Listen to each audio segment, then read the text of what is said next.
الحمد لله رب العالمين وصلى الله وسلم على سيدنا محمد وعلى آله وصحبه أجمعين ومن استنى بسنته ودعا بدعوته إلى يوم الدين أما بعد فأعوذ بالله من الشيطان الرجيم بسم الله الرحمن الرحيم فأما الزبد فيذهب جفاء وأما ما ينفع الناس فيمكث في الأرض وقال النبي صلى الله عليه وسلم خیر الناس انفعهم للناس او کما قال علیہ الصلوۃ والتسلیم۔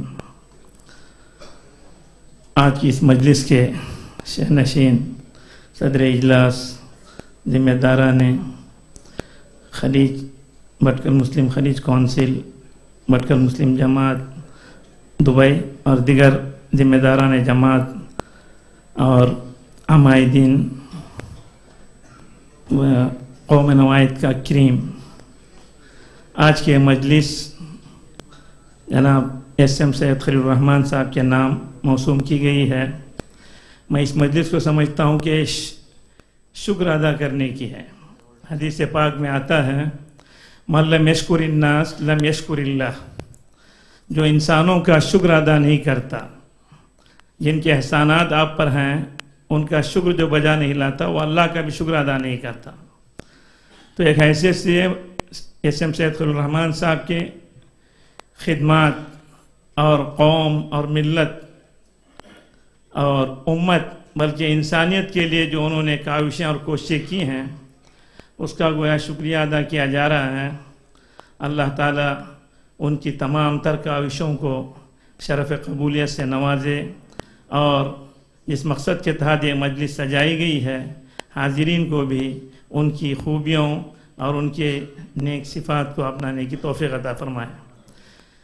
سید خلیل الرحمن صاحب کی زندگی پر ہم غور کرتے ہیں، ایک چیز تو واضح ان کی ہمارے سامنے آتی ہے کہ انہوں نے انتہائی محنت اور جانفشانی سے کام کیا، اور دنیا دار المحنت ہی ہے، لیکن محنت اگر صحیح ہوگی تو اس کا صلہ اللہ تعالیٰ دنیا میں بھی دیں گے، آخرت میں بھی دیں گے، اور غلط محنت ہوگی تو دنیا میں بھی وہ رسوا ہوتا ہے اور آخرت میں بھی رسوائی ہوگی۔ اسی لیے ہم آپ سب محنت کرتے ہیں، کوئی بھی انسان ایسا نہیں جو کام نہ کرتا ہو۔ تو کام کرنے سے پہلے ایک یہ ٹھان لیں کہ ہم اللہ کی رضا والے کام کریں گے۔ دوسری چیز یہ کہ ہم جو بھی کام کریں گے اللہ کے حکم کے خلاف نہیں ہوگا اور اللہ کے رسول صلی اللہ علیہ وسلم کی تعلیمات سے ہٹ کر نہیں ہوگا، جیسے کہ ہمارے سامنے سید خلیل الرحمن صاحب نے اپنے خطاب میں بیان کیا۔ تو آدمی جب محنت کرتا ہے، کوشش کرتا ہے، ابھی مولانا خواجہ صاحب نے آپ کے سامنے وہی آیت پیش کی جس میں قرآن پاک میں اللہ تعالیٰ نے انسان کی محنت کا ذکر کیا، اور یہ بھی بتایا کہ ان کی محنت کو پرکھا جائے گا۔ خالی محنت پر جزا نہیں ملے گی، بلکہ وَأَنَّ سَعْيَهُ سَوْفَ يُرَىٰ کہا گیا کہ وہ جو کام کر رہا ہے اللہ کے یہاں پرکھا جائے گا، پھر اس کے بعد ثُمَّ يُجْزَاهُ الْجَزَاءَ الْأَوْفَىٰ، اس کے کیے کا اس کو پورا بدلہ دیا جائے گا۔ میں نے قرآن پاک کی ایک آیت تلاوت کی جس میں اللہ تعالیٰ سمجھا رہے ہیں ہمیں، فرماتے ہیں فَأَمَّا الزَّبَدُ فَيَذْهَبُ جُفَاءً، یہ جو جھاگ ہے، سمندر کی جھاگ آپ دیکھتے ہیں کہ موج اٹھتی ہے، کنارے پہ جھاگ آتی ہے، دیکھنے میں بہت زیادہ معلوم ہوتی ہے، لیکن جب موج آ کر ٹکرا کر واپس چلی جاتی ہے ساحل سے ٹکرا کر تو جھاگ ختم ہو جاتی ہے۔ ایسے ہی کپڑے دھوتے ہیں صابن سے تو جھاگ نکلتی ہے، تھوڑی دیر چھوڑ دیں تو ختم ہو جاتی ہے۔ جو چیز کام کی نہیں ہو، جو جھاگ ہے، وہ اکارت اور بیکار جاتی ہے، اس سے کوئی فائدہ نہیں۔ آگے فرمایا وَأَمَّا مَا يَنْفَعُ النَّاسَ فَيَمْكُثُ فِي الْأَرْضِ، جو چیز انسانوں کے فائدے کی ہوتی ہے وہ زمین پہ برقرار رہتی ہے۔ انسانوں کا فائدہ کیا ہے؟ صرف مسلمانوں کے لیے نہیں کہا، انسان کے فائدے کے لیے ہم جو بھی کام کریں، ہاسپٹل بنائیں، کہیں بورویل کھودیں یا کوئی اور سڑک بنائیں، جو بھی انسانی ضروریات کی چیزیں ہیں جس سے انسان فائدہ اٹھا رہے ہیں، تو اس کا اجر اس کو ملے گا، اور وہ اس کا نام اگر نہ رہے تو اس کا اجر باقی رہے گا، اور مرنے کے بعد اس کو اجر ملے گا۔ تو سید خلیل الرحمن صاحب کی زندگی میں ہمیں نظر آتا ہے کہ انہوں نے جو بھی کام کیا، انسان ہے، بشر کے اعتبار سے جو خامیاں ہوئی اللہ درگزر فرمائے، لیکن عمومی جو ان کے کام ہیں، جو ان کے مشن تھے، سب ماشاءاللہ انسانیت کے فائدے کے تھے۔ تو اللہ تعالیٰ ان کو اس کا بدلہ دنیا میں بھی دیں گے انشاءاللہ، اور مرنے کے بعد بھی دیں گے۔ اللہ تعالیٰ صحیح خلوص کے ساتھ ہم کو بھی اس طرح سے کام کرنے کی توفیق عطا فرمائے۔ تو فائدے کی چیز جو انسان کرتا ہے اس کو اللہ تعالیٰ دوام بخشتے ہیں اور اس کا فائدہ اسے خود ملتا ہے اور انسانیت کو بھی فائدہ ملتا ہے۔ حدیث میں فرمایا گیا کہ الخلق عیال اللہ فاحب الخلق الی اللہ احبهم الی خلقہ، او کما قال علیہ الصلوۃ والسلام۔ یہ مخلوق، کائنات کی تمام مخلوقات جو ہیں اللہ کی عیال ہیں، انسان اللہ کی عیال ہیں، کنبہ ہیں، اور اللہ کے نزدیک سب سے بہتر مخلوق میں وہ ہے جو اللہ کی مخلوق کے لیے بہتر ہو۔ تو ہم اپنی زندگی میں کوئی ایسا کام کریں جس سے لوگ ہم سے محبت کریں، ان کے لیے کام فائدے کا ہم ذریعہ بنیں، تو لوگوں کی دعائیں ملیں گی اور یہی چیزیں ہمیں کام دیں گی۔ ہماری کوٹیاں، ہمارے بنگلے، ہم اپنے پیسے کو حاصل کر کے اس کو اپنی ذات پر یا فضولیات پر لگا دیں گے، تھوڑی دیر لوگ چمکتے رات طبقاتی آنکھوں سے زبان سے دیکھیں گے، لیکن اس کا فائدہ کچھ نہیں ہوگا، الٹے کل اس کا حساب دینا ہوگا۔ اگر اللہ نے علم و ہنر اور دولت دی ہے تو اس کو ایسے کاموں میں لگا کر ہم جائیں کہ جس کی وجہ سے ان کی دعائیں دل سے نکلیں، کہنے کی ضرورت نہیں پڑے، ان کی دعائیں ہمیں ملیں۔ تو خلیل صاحب کی زندگی میں ایک تو یہ کہ جانفشانی اور محنت جو انسان کے لیے اونچے سے اونچے مقام پر لے جانے والی ہے، تو ایک محنت سے ہم جی نہ چرائیں۔ اور آج ہم اپنا ماحول دیکھیں کس طرح سے ہم کیا کر رہے ہیں، جوان ہو بوڑھے ہوں۔ مٹکل کا پہلے کا ماحول ایک تھا کہ فجر کے بعد آپ محلوں سے گزریں، گھروں سے تلاوت کی آواز آیا کرتی تھی اور نوجوان اپنی تعلیم میں، مسجدوں میں اور اپنی پڑھائی میں لگا رہتے تھے۔ ہم نے دیکھا پرانے فائل میں جماعت کے کہ اجلاس جو ہوتی تھی، میٹنگیں جو ہوتی تھی، فجر کے بعد ہوا کرتی تھی، فجر کے بعد میٹنگیں ہوا کرتے ہیں۔ آج فجر کے بعد آپ جائیے مسلم محلوں میں تو لگتا ہے کہ کسی قبرستان سے گزر رہے ہیں، اللہ نہ کرے۔ اور جائیے آپ غیروں کے محلے میں فجر کے بعد کہ وہ اپنے گھروں کی صاف صفائی میں، اپنے کام کاج میں لگے ہوئے ہیں۔ رات میں 10 بجے کے بعد ان کے یہاں جائیں، ایک بھی آپ کو باہر نہیں ملے گا۔ اور اپنے محلوں میں گشت کریں، 12 ہو 1 بج جائے تب بھی وہاں پر ہماری نکڑ پر لوگ ملیں گے۔ حالانکہ اسلام میں ہمیں یہ بتایا گیا، اللہ کے رسول صلی اللہ علیہ وسلم کی تعلیم یہ ہے کہ عشاء کے بعد کوئی بات نہ کی جائے، کوئی ضروری بات ہو تو کی جائے، ورنہ عشاء کے بعد آرام کیا جائے۔ اور اللہ توفیق دے فجر سے پہلے اٹھ کر، یہاں تو ایک تو روزانہ 5 وقت کی ندا مؤذن لگاتا ہے، اور ایک ندا فجر سے پہلے آسمان کی طرف سے، اللہ کی طرف سے ندا آتی ہے کوئی مانگنے والا، ہے کوئی مغفرت چاہنے والا، ہے کوئی توبہ کرنے والا کہ اس کی توبہ قبول کی جائے، مغفرت کی جائے، اس کو دیا جائے۔ لیکن اس اللہ کی بلانے پر ہم غافل رہتے ہیں۔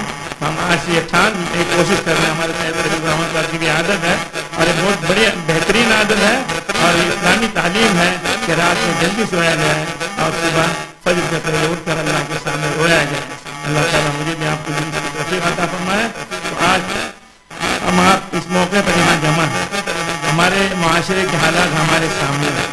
حلال اور پاکیزہ روزی کے لیے وطن چھوڑ کر 7 سمندر پار ہمارے لوگ کشتیوں میں اور ابتدا میں آئے، تو حالات آپ سب جانتے ہیں، 40 یا 45 سال پہلے یا 50 سال پہلے۔ لیکن آج ہم دیکھ رہے ہیں کیا ہو رہا ہے، ماحول کیسے بگڑ رہا ہے۔ روزی، آسان روزی کے لیے انسان اپنی تعلیم کو ترک رہا ہے، پڑھائی چھوڑ کر غلط طریقے سے روزی کے لیے کوشش کر رہا ہے۔ اس کے لیے ہم آپ کو سوچنا ہے اور اسی لیے ہماری کوششیں ہوں کہ پاکیزہ اور حلال روزی ہمیں حاصل ہو۔ تو آسان پیسے کے لیے جو آدمی جاتا ہے، غلط طرف میں جاتا ہے، غلط کوششوں میں پیسہ ہے، اس سے جو پیسہ آئے گا اور اس سے جو جسم بنے گا، اس سے جو اللہ کے ساتھ ہم ہاتھ اٹھا کے دعائیں مانگیں، اللہ کی حفاظت قبول نہیں ہوتی۔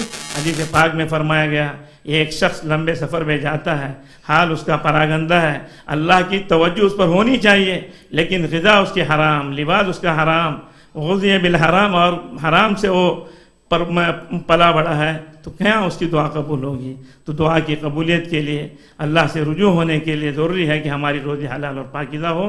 اللہ تعالی ہمیں ان ساری چیزوں پر غور کرنے اور عمل کرنے کی توفیق عطا فرمائے، اور جس مقصد کے ساتھ آج کا اجلاس منعقد کیا گیا ہے، اس کا خاطر خواہ فائدہ اللہ تعالی ہمیں اور پوری قوم ہی کو نہیں، پوری ملت کو عطا فرمائے۔ اور ہم سب ہم سے ہمارے پیشرو جو حضرات گئے، ابھی آپ نے اس میں دیکھ لیا کہ کتنے لوگوں کے چہرے نظر آئے جو اس دنیا سے جا چکے ہیں۔ ہمیشہ یاد رکھیں، جب بھی اپنے پیشروں کو کسی کا ذکر آ جائے تو کم سے کم ہم ان کے لیے دعا اللہم اغفر لہ ورحمہ کہا کریں، کہ پتہ نہیں کس کی دعا ان کے حق میں قبول ہو۔ اللہ تعالی ہم سب کو دنیا میں جب تک رہے عزت کے ساتھ، عافیت کے ساتھ، دین کی سلامتی کے ساتھ رکھے۔ ہمارے سید الرحمان صاحب کو اللہ تعالی زندگی ان کی عمر میں برکت عطا فرمائے اور ان کے سایہ عاطفت کو اور ان کی محبت کو قوم کے لیے بھی بڑھا دیں. اور ساتھ ہی ساتھ ایک بات جو ابھی ہمارے سامنے مولانا نے بھی یہی مولانا سید خلیل الرحمن صاحب نے بھی کی، تو یہ اس وقت کی سب سے اہم ضرورت ہے کہ ہمارے بڑوں کا ہم اکرام اور ادب کریں اور ان کی محنتوں اور ان کے مشوروں سے کام کریں. نوجوان کا خون ہو لیکن تدبیریں اپنے بڑوں کی اور مشورے ان کے بڑوں کے ساتھ ہو تو دونوں کے ملاپ سے جو چیز سامنے آئے گی وہ انشاءاللہ آئندہ نسلوں کے لیے نمونہ بن جائے گی اور اس پر آگے کام کرنا آسان ہوگا. اللہ تعالی ہمیں آپس میں متحد اور متفق ہو کر ایک دوسرے کے احترام اور اکرام کے ساتھ کام کرنے کی توفیق عطا فرمائے. حدیث پاک میں یہ بھی فرمایا گیا ان من اجلال اللہ اکرام ذی الشیبۃ المسلم. مسلمان یعنی جس کی داڑھی سفید ہو یعنی بڑے عمر والے جو مسلمان ہیں ان کا اکرام کرنا یہ اللہ کی تعظیم میں آتا ہے. اس لیے بڑوں کے ان کی انسان ہیں خامیاں ہو سکتی ہیں. جو آدمی میدان میں آتا ہے اسی سے خامیاں ہوں گی. جو گھر بیٹھے تبصرے کرے اس سے کیا ہوگا؟ بکرا جو ذبح ہوتا ہے وہی کٹتا ہے. تو میدان میں جو آتا ہے خامیاں ہوں گی. ہم یہ سوچیں کہ انہوں نے یہ منصب لیا، زبردستی ان کو دیا گیا اور کام کر رہے ہیں، اس پر شکر ادا کریں اور ان کی تعریف اور ان کے لیے دعائیں کریں، بجائے اس کے کہ ہم اللہ نہ کرے ایسا کام نہ کریں جس سے وہ ہمت ہار کے بیٹھ جائیں. اللہ تعالیٰ مجھے بھی آپ کو بھی صحیح معنی میں دین سمجھ کر عمل کرنے کی توفیق عطا فرمائے. ایمان پر اور دین پر سلامت رکھیں. اپنے اپنے وقت پر ہم سب کا خاتمہ ایمان پر ہو. میں اس وقت بٹکر مسلم خلیج کونسل کا شکریہ ادا کرتا ہوں کہ ان حضرات نے ہمیں یہاں اس پروگرام میں شرکت کے لیے منتخب کیا اور بلایا اور کچھ کہنے کا موقع دیا. اللہ تعالیٰ آپ حضرات کو جزائے خیر عطا فرمائے. وآخر دعوانا ان الحمد للہ رب العالمین.